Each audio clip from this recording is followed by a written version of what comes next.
नमस्कार, आपके साथ हूं मैं खुशबू मनोरमा मिश्रा और आप देख रहे हैं इंडिया न्यूज। अफगानिस्तान और पाकिस्तान के बीच पहले ही सीमाई तनाव चल रहा है। पिछले दिनों दोनों देशों के बीच जो बवाल चल रहा था वो दुनिया भर की सुर्खियों में रहा। पाकिस्तान के हवाई हमलों के जवाब में अफगानिस्तान ने पाकिस्तानी फौज का अच्छा खासा नुकसान किया।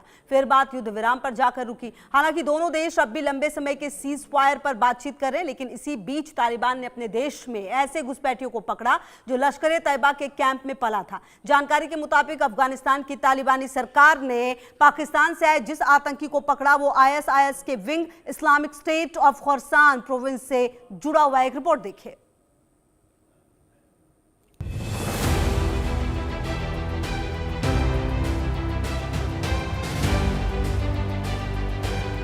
तालिबान का दावा है कि आतंकवादी ने खुद खुलासा किया है कि उसकी ट्रेनिंग पाकिस्तान के लश्कर तैयबा के उसी कैंप में हुई जहां से हिंदुस्तान में दहशतगर्दी फैलाने वाली आतंकी तैयार होते हैं।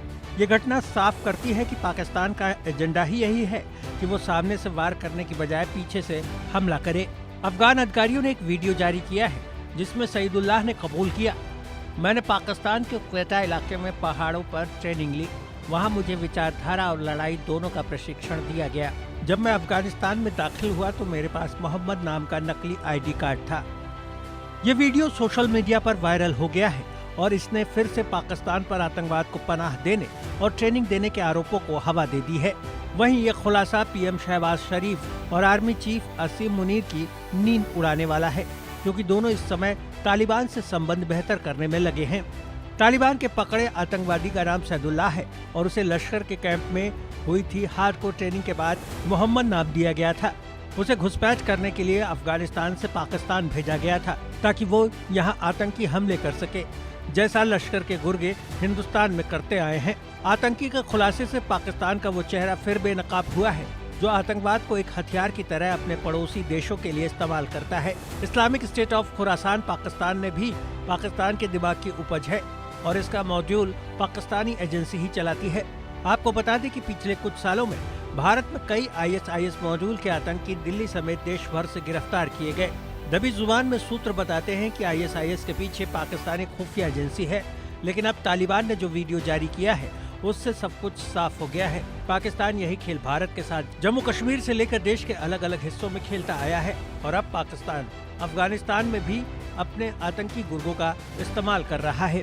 पाकिस्तान कभी भी सीधा हमला नहीं करता क्योंकि उसकी फौज लड़ाइयाँ लड़ ही नहीं पाती, चाहे भारतीय सेना से पिटकर युद्ध हारने की बात हो या फिर तालिबानी लड़ाकों और अफगानी सेना के सामने मुंह की खाने की बात हो। हमेशा ही पाकिस्तान ने जंग के मैदान में हार मिलने के बाद अपने पाले हुए आतंकी संगठनों को एक्टिव किया और आतंकवादी हमले कराकर पड़ोसी देशों में हड़कंप मचाने की साजिश रची। यानी अब ये साबित हो चुका है कि आतंकवादी ट्रेनिंग का असली सेंटर पाकिस्तान ही है। पाकिस्तान के झूठे दावे अब दुनिया के सामने खुल चुके हैं। Bureau report, India news. तो देखिए, पूरी रिपोर्ट आपने देखी है। बड़ा सवाल यह है कि आखिरकार हाल में जो ये पाकिस्तान और अफगानिस्तान तनाव के पीछे आखिरकार साजिश किसकी है, भूमिका किसकी है, ये अब आपको ग्राफिक्स के जरिए हम समझाने वाले हैं और उसके बाद आप ये भी समझेंगे कि आखिरकार जो स्थिति है वो किस कदर बदली है पिछले कुछ समय में। अगर आप देखिए, पाकिस्तान ने हमला किया अफगानिस्तान पर तो अफगानिस्तान भी पीछे नहीं हटा। अफगानिस्तान भी लगातार जो स्थितियां हैं उसका जवाब देता रहा है पाकिस्तान को, और शायद यही बड़ी वजह है कि कहीं ना कहीं आप देखिए कि ये जो तनाव हुआ है और जो तनाव बढ़ा है उसमें भूमिका किसकी है। अब देखिए, अब ग्राफिक्स के जरिए हम आपको बताते हैं कि आखिरकार ये पूरी भूमिका जिस तरीके से तय की गई है। आप देखिए, हाल में जो पाकिस्तान और अफगानिस्तान के बीच तनाव बढ़ा, आखिरकार उसमें किसकी अहम भूमिका है, ये सबसे बड़ा सवाल है। अब देखिए, ये कुछ जो चीजें मुनीर और शहबाज की भूमिका 19% की बताई जा रही है। जी हाँ, अमेरिका की अगर आप बात करें, ये कुछ कारण है। आप देखिए, हाल में जो ये तस्वीरें सामने आई है, आप देखिए कि किस तरह से मुनीर और शहबाज 19% भूमिका है इनकी।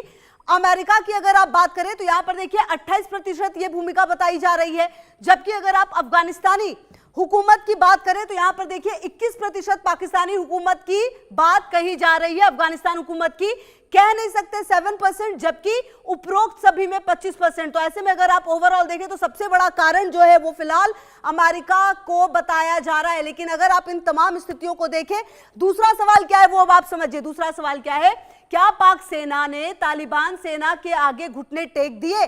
तो ये बड़ा सवाल है कि क्या पाकिस्तानी सेना ने अफगानिस्तानी सेना के सामने घुटने टेल दिए? अब देखिए ये क्या है, ऑप्शन क्या है? हाँ मैं कह रहे 56%, मतलब कि पाक सेना ने तालिबानी सेना के आगे घुटने टेक दिए। हाँ में है 56%, नहीं कह रहे हैं 38%, जबकि 6% कह रहे हैं कि कुछ नहीं कह सकते। तो कुल मिलाकर अगर आप इस पूरी स्थिति को समझे, देखें। अब देखिए अगला सवाल क्या है, जो क्या पाक अफगान संघर्ष में अमेरिका आग में घी डालने का काम कर रहा है? तो देखिए ये सवाल है। अब देखिए इसमें क्या क्या जवाब है। हाँ नहीं कह नहीं सकते। इसमें देखिए क्या कुछ इसमें ऑप्शन है, और इसमें जो हाँ है वो कितने लोग कहेंगे, ना कितने लोग कहेंगे, पता नहीं कितने लोग कहेंगे, ये अब आपको बताने वाले हैं। देखिए हाँ कह रहे 76%, मतलब हाँ पाक सेना ने तालिबानी सेना के आगे घुटने टेक दिए। नहीं कह रहे 22%, 2% कह रहे हैं कह नहीं सकते। तो देखिए कहीं ना कहीं जो स्थितियां हैं वो अपने आप में ये बता रही है कि जिस तरह के ये सवाल है और जो जवाब आ रहे हैं वो कहीं ना कहीं बता रहे हैं कि पाकिस्तान किस कदर इस पूरे युद्ध में नजर आया है। और आपको बता दें क्या पाक आर्मी अफगानिस्तान के खिलाफ आतंकवादियों का इस्तेमाल कर रही है? ये वो सवाल है जो सबसे ज्यादा जरूरी आप कह सकते हैं। इससे देखिए क्या कुछ कहा जा रहा है इसके जवाब में। हाँ कह रहे हैं 70% लोग, नहीं कह रहे 20%, 10% कह रहे कह नहीं सकते। मतलब 70% लोग ये मानते हैं कि पाक आर्मी अफगानिस्तान के खिलाफ आतंकवादियों का इस्तेमाल कर रही है। तो कुल मिलाकर आप समझ सकते हैं कि पाकिस्तान की मंशा किस तरह की रही है और किस तरह से नजर आई है इस पूरे युद्ध के दौरान और इस पूरी परिस्थितियों के दौरान। जिस तरह की सिचुएशन पाकिस्तान की तरफ से रही है, ऐसे में बड़ा सवाल यह है कि अफगानिस्तान की तरफ से भी जवाब क्या कुछ दिया जाएगा और किस कदर दिया जाएगा, क्योंकि जवाब देने की कोशिश लगातार की जा रही है, लेकिन कहीं ना कहीं जो तालिबान है वो लगातार जो स्थितियां हैं उसे अपने पक्ष में करने की कोशिश कर रहा है। और चलिए अब चर्चा की शुरुआत करते हैं। हमारे साथ group captain retired UK Devnath ji, रक्षा विशेषज्ञ, और साथ ही साथ संजीव श्रीवास्तव जी, विदेश मामलों के जानकार, जुड़ गए। बहुत स्वागत है आप दोनों का सर, बहुत शुक्रिया। सबसे पहले आप ही के पास आते हुए यूके देवनाथ सर, जो स्थिति फिलहाल पाकिस्तान और अफगानिस्तान के बीच नजर आ रही है, ये बात तो तय है कि आतंकवादियों का सहारा लेकर पाकिस्तान इन तमाम वारदातों को अंजाम दे रहा है। आने वाले समय में इस पूरे सिनेरियो को आप कैसे देख रहे हैं? खुशबू, इसमें कोई शक नहीं है कि पाकिस्तान और अफगानिस्तान के बीच में जो तनाव है, इसको लेके ना सिर्फ पाकिस्तान अफगानिस्तान वरन दुनिया के मुल्क, काफ़ी मुल्क परेशान हैं और सभी मुल्क कोशिश कर रहे हैं कि पाकिस्तान और अफगानिस्तान के बीच में जो तनाव है वो कम हो जाए। इसके चलते तहत इस्तांबुल में कल उभय पक्ष जब आमने सामने बैठे थे तो दो चीज़ें सामने आई जिस पर कुछ हद तक सहमति बन गई है। एक तो है कि पाकिस्तान और अफगानिस्तान दोनों साइड ने ही मान लिया है कि एक जॉइंट सर्वेलेंस मैकेनिज्म होगा। यानी पाकिस्तान बार बार जब कहता है कि अफगानिस्तान के लड़ाकों ने आकर हमला किया पाकिस्तान के ऊपर, यानी टीटीपी ने, तो अफगानिस्तान हमेशा से ये कहता रहा है कि टीटीपी तो अफगानिस्तान से नहीं गए, टीटीपी के जो लड़ाके हैं वो तो पाकिस्तान के ही लोग हैं जो कि पाकिस्तान की आर्मी पर हमला कर रहे हैं। तो यह कह के अफगानिस्तान कहता है कि टीटीपी को कंट्रोल करना उसके बस में नहीं है, क्योंकि टीटीपी का जो बेस है, लड़ाके हैं, वो तो पाकिस्तान की ज़मीन से ही ऑपरेट कर रहे हैं। तो कल इस्तांबुल में एक चीज़ जो निर्धारित हुई कि एक सिस्टम बनाया जाएगा जिसके तहत उभय पक्ष एक दूसरे को फीडबैक दे पाएंगे। अफगानिस्तान भी पाकिस्तान को बोल पाएगा कि पाकिस्तानी आतंकवादी जो हैं अफगानिस्तान में काम कर रहे हैं, इस तरह से पाकिस्तान भी अफगानिस्तान को रिपोर्ट देगा कि अफगानिस्तान के आतंकवादी पाकिस्तान के अंदर हमला कर रहे हैं। सेकेंड स्टेज में ये तय किया गया कि जिस भी देश को बोला जाता है, जैसे अगर पाकिस्तान रिपोर्ट करता है अफगानिस्तान को कि अफगान आतंकवादी जो हैं वो अफगानिस्तान से पाकिस्तान पर हमला कर रहे हैं, तो इनको रोकने की और न्यूट्रलाइज करने की जो जिम्मेवारी होगी वो अफगानिस्तान की होगी। ये समझने वाली बात है। इसी तरह से अगर अफगानिस्तान बोलता है कि पाकिस्तान की तरफ से आतंकवादी, घुसपैठिए या जो भी है वो लोग आकर अफगानिस्तान पर हमला कर रहे हैं, तो फिर इसकी जिम्मेवारी होगी, पाकिस्तान की जिम्मेवारी होगी इनको रोकना। तो हम आशा करते हैं कि ये जो डुअल मैकेनिज्म जमीन पर लाने की कोशिश की जा रही है, ये बहुत जल्दी जमीन पर स्थायी हो जाएगी, कारगर हो जाएगी, ताकि कॉन्फिडेंस बिल्डिंग का एक माहौल तैयार हो। अभी दोनों ही पक्षों के बीच में कॉन्फिडेंस नहीं है, लेकिन अगर ऐसे CBM यानी कॉन्फिडेंस बिल्डिंग मेजर्स बीच में लाए जाएंगे तो शायद टेंशन अगले 3-4 एक हफ्ते में कम हो जाएगा। जी खुशबू। बिल्कुल सर, आप रहिए हमारे साथ और चर्चा में संजीव श्रीवास्तव जी मैं अब आपको लेकर आना चाहती हूँ। संजीव जी, जो स्थितियां फिलहाल नजर आ रही है पाकिस्तान और अफगानिस्तान के बीच, अब देखिए जिस तरह की सिचुएशन है, अफगानिस्तान के पास क्या ऑप्शन बच जाता है? अफगानिस्तान अब किस तरह का रास्ता पाकिस्तान और उनकी आर्मी के लिए आने वाले समय में निकालेगा? देखिए, ये जो सीज फायर पर सहमति तो अवश्य बनी है, लेकिन चूंकि इस पूरे दोनों ही देशों के बीच में जो विवाद की जो जड़ें हैं वो इतनी गहरी हैं और जाहिर है कि ट्रस्ट डेफिसिट बिल्कुल लोवेस्ट स्तर का है। अभी एक युद्ध की पूरी स्थिति वहां पर बनी हुई थी, तो ऐसे में ये जो सीज फायर है कितना टिक पाएगा, कितना होल्ड कर पाएगा, इसके ऊपर बड़े प्रश्न चिन्ह लगे हुए हैं। और यदि इस सीज फायर को होल्ड होना है तो ऐसे में जो पाकिस्तान को जो अपने जो कमिटमेंट्स हैं उसको पूरा करने होंगे। जो बॉर्डर के एरियाज का में जो अनेक जो ट्रांजिट पॉइंट्स हैं उनको समय समय पर जो पाकिस्तान ब्लॉक करता है उसे इस तरीके का मिस ट्रीटमेंट नहीं करना होगा। अफगान जो शरणार्थी हैं उनके प्रति भी जो ट्रीटमेंट है वो बेहतर बनाना होगा। और एक जो बेसिक प्रश्न, जैसा कि मैं आपकी सोच में पहले भी कहता रहा हूँ कि पश्तूनों के प्रति जो पाकिस्तान का जो पंजाबी सुन्नी डोमिनेशन है, जब तक वो अपना रवैया बदलेगा नहीं तब तक समस्या सॉल्व नहीं होने वाली। लेकिन इतना कहने के बाद मैं एक बात अवश्य कहूंगा कि तहरीके तालिबान पाकिस्तान का जो चैलेंज है वो बदस्तूर कायम है। तहरीके तालिबान पाकिस्तान आने वाले दिनों में भी वो हमले कर सकता है, क्योंकि उसकी जो मंशा है वो बहुत ही बड़ी मंशा है। वो पूरे पाकिस्तान पर शासन करने की मंशा है और उनका जो तरीका है वो पाकिस्तान की सेना को, पुलिस फोर्सेस को टारगेट करने का है। और ऐसे में जो तहरीके तालिबान पाकिस्तान ये भी कहता है कि उनकी जो कवायद है वो पाकिस्तान को अपने को शासन करने की है। तो ऐसे में जो उनका जो पूरा कार्य करने का तरीका है सरकार से एक अलग हट करके भी कार्य करने का उनका तरीका है। और उनकी मंशा एक तो पाकिस्तान में अपना शासन स्थापित करने की, वो अपने आप को पाकिस्तानी मानते हैं। तहरीके तालिबान पाकिस्तान है वो ये कहता है कि हम तो पाकिस्तानी हैं, हम तो पाकिस्तान में तालिबान जैसा रूल स्थापित करना चाहते हैं। तो वो जो उसकी जो मंशा है तहरीके तालिबान पाकिस्तान की, वो कहीं बड़ी मंशा है और उसके ऊपर कितनी लगाम लग पाएगी उसके ऊपर बड़े प्रश्न चिन्ह है। और मेरा ऐसा मानना है कि उनकी महत्वाकांक्षा बनी हुई है और वो पाकिस्तान पर आने वाले समय में भी बड़े हमले कर सकते हैं। सीज फायर तो तालिबान की सरकार के साथ हुआ है और इस पर सहमति बनी है, लेकिन टीटीपी का जो खतरा है वो मेरे असेसमेंट के मुताबिक पाकिस्तान के ऊपर लगातार बना हुआ है। ठीक है। अच्छा यूके देवनाथ जी, जो ये तमाम दावे किए जाते हैं पाकिस्तान की तरफ से कि हमने ये मोर्चा जो है वो जीत लिया, ये जंग जीत ली है, लेकिन अगर पाकिस्तान की तरफ से भी बात की जाए तो ऐसे दावे तो फिर तालिबान अफगानिस्तान की तरफ से भी किए जा रहे हैं। कुल मिलाकर ये जो दावे हैं वो कितने सच है? खुशबू जी, इसमें कोई शक नहीं है कि पाकिस्तान का जो प्रोपेगेंडा मशीन है वो बहुत ज़्यादा विकसित है।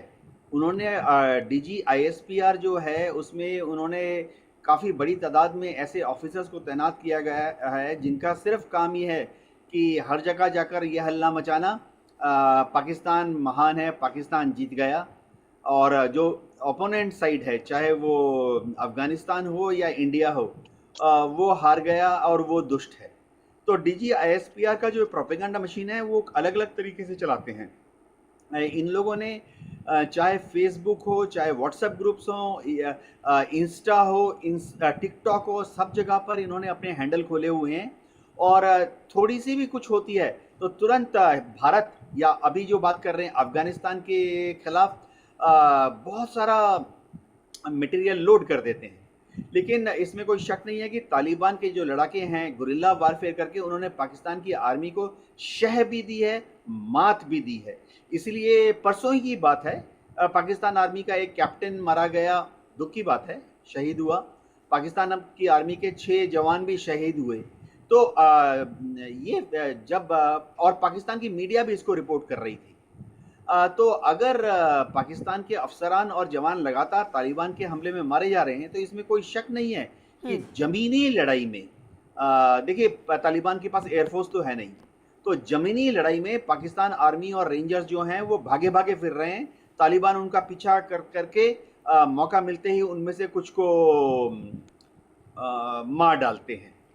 आंकड़ा अगर हम देखें तो ठीक है, तालिबान के भी काफी संख्या में उनके लड़ाके मारे गए हैं, लेकिन ये समझना पड़ेगा गुरिल्ला वॉरफेयर में तालिबान को भी नुकसान पहुंचेगा, पाकिस्तान की आर्मी को भी नुकसान पहुंचेगा, लेकिन पाकिस्तान की आर्मी को जिस बड़ी तादाद में नुकसान पहुंच रहा है वो पाकिस्तान की सरकार के लिए चिंताजनक होना चाहिए। अगर हम इस साल का देखें, अलग अलग सूत्रों से सारा डेटा अगर कलेक्ट करें तो करीबन 270 से ज्यादा पाकिस्तान फ्रंटियर कॉन्स्टेबुलरी रेंजर्स के जवान मारे गए हैं, जो कि बहुत ही सीरियस फिगर है किसी भी आंतरिक युद्ध में या आंतरिक गृह युद्ध में।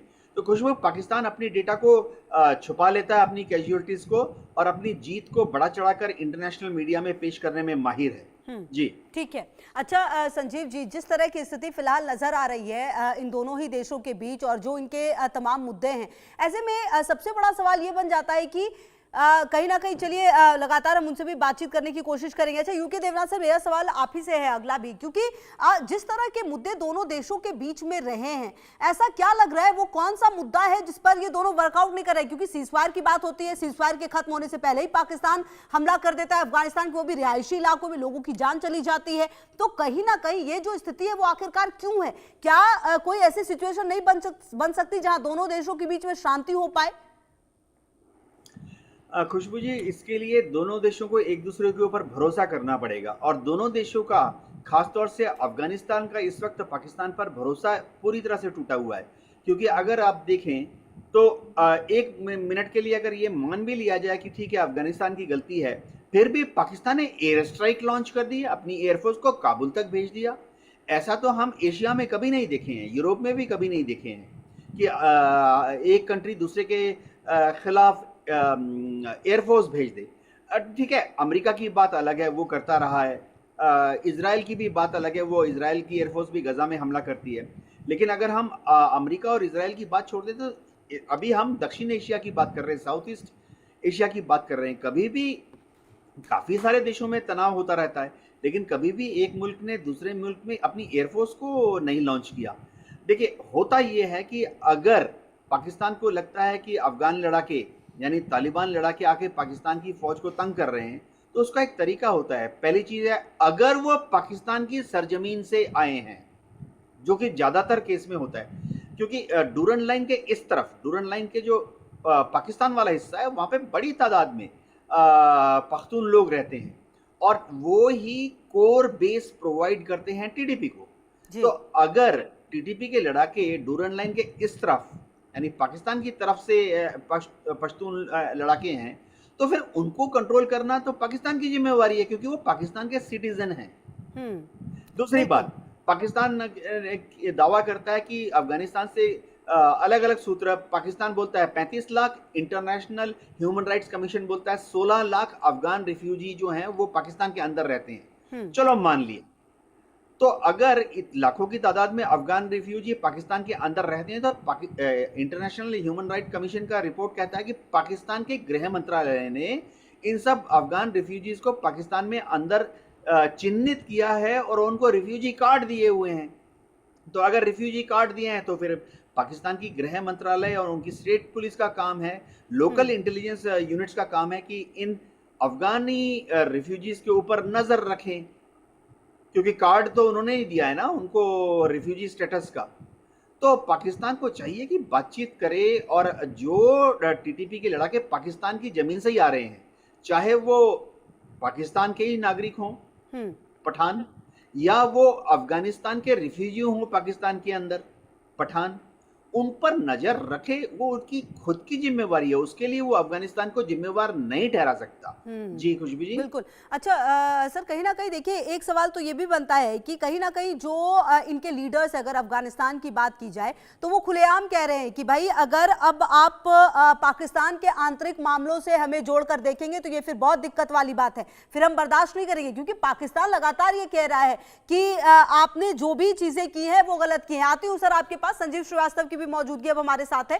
संजीव जी, सर मेरा ये सवाल आपसे कि पाकिस्तान के आंतरिक कलह के लिए पाकिस्तान का हमेशा अफगानिस्तान को जिम्मेदार ठहराना, ये कहीं ना कहीं अफगानिस्तान को रास नहीं आ रहा है?